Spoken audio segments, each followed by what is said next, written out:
tout le monde, on se retrouve aujourd'hui pour une nouvelle vidéo de recettes avec cette fois des idées de recettes pour le soir en famille.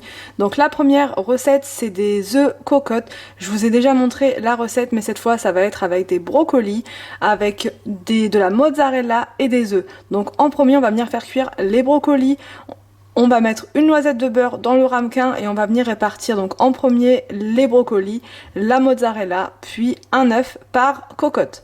On va venir ajouter un petit peu de lait ou de crème liquide, voilà c'est au choix, les deux font l'affaire. Et on va venir enfourner pendant une douzaine de minutes, voilà le temps que l'œuf soit cuit en fait, mais dans l'idéal il faut laisser le jaune coulant, c'est vraiment meilleur comme ça et avec le brocoli et la mozza c'était juste un régal.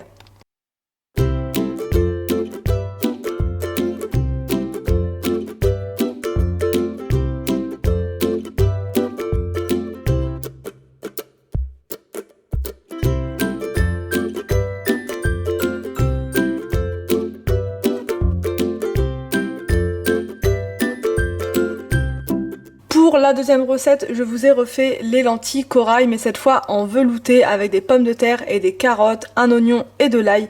Et franchement, c'est une recette que je referai, j'avais encore jamais testé et c'est super bon. J'ai trouvé ça sur un site, sur le site Cuisine à Z, et vraiment super bon. Enfin, c'est le genre de recette super bien pour l'hiver, parce que c'est plein de vitamines et ça fait vraiment du bien.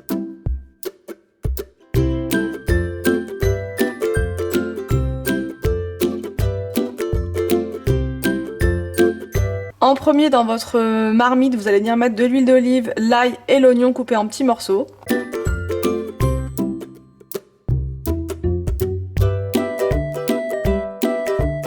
On mélange bien et on ajoute les épices de son choix. Oui, moi je sais que je mets toujours les épices que je veux, même si la recette dit autre chose. Là j'ai mis du paprika, j'ai remis un peu d'ail en poudre. On vient ajouter les carottes coupées en rondelles et les pommes de terre.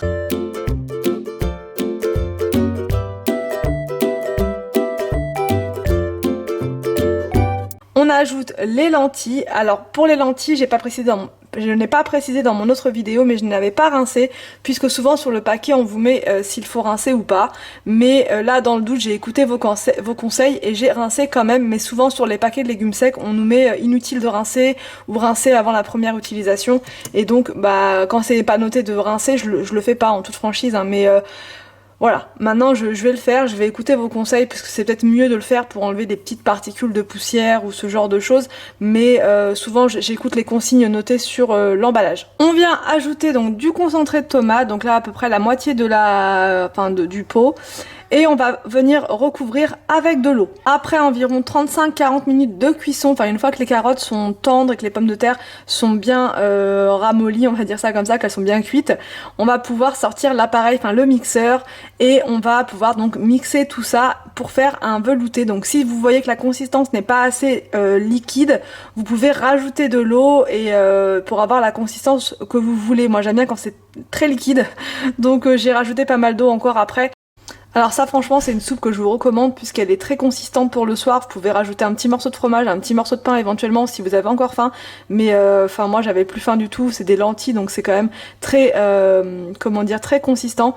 Avec du gruyère en plus, c'était vraiment top. Alors comme c'était la première fois que je faisais cette soupe, je me suis dit au cas où je vais préparer un plat de secours pour les enfants. Donc je leur ai fait une omelette à l'emmental. Donc j'ai pris 5 œufs, voilà, autant d'œufs que de convives j'ai envie de dire, et du gruyère que j'ai rajouté par-dessus.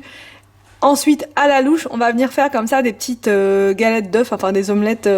On va laisser cuire tranquillement de chaque côté, on va essayer voilà, en mettant un peu d'huile. Normalement vous n'aurez pas de soucis, vous pourrez retourner votre omelette tranquillement et ça fait un accompagnement sympa. Donc là moi j'ai servi ça avec du boulgour et il restait encore des brocolis, donc je leur ai remis encore des brocolis vu qu'ils aiment beaucoup ça, et ça fait un petit repas sympa pour le soir.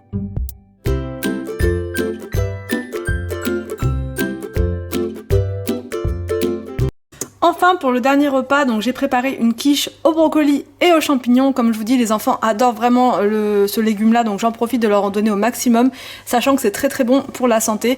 Donc pour la quiche c'est comme d'habitude, sauf que j'ai changé les légumes, voilà, j'ai mis des brocolis et des champignons. Pour l'appareil à quiche il vous faut donc 3 œufs et une bouteille de crème liquide, c'est vraiment super simple.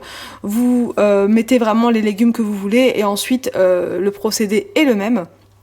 Dans la pâte sablée, dans la pâte brisée, vous allez venir mettre en premier donc les champignons, en premier le brocoli, ensuite les champignons, on recouvre avec de la mozza et on ajoute l'appareil à quiche par-dessus. On laisse cuire une vingtaine de minutes en surveillant, parce qu'en chaleur tournante ça cuit quand même beaucoup plus vite, et il n'y a plus qu'à déguster.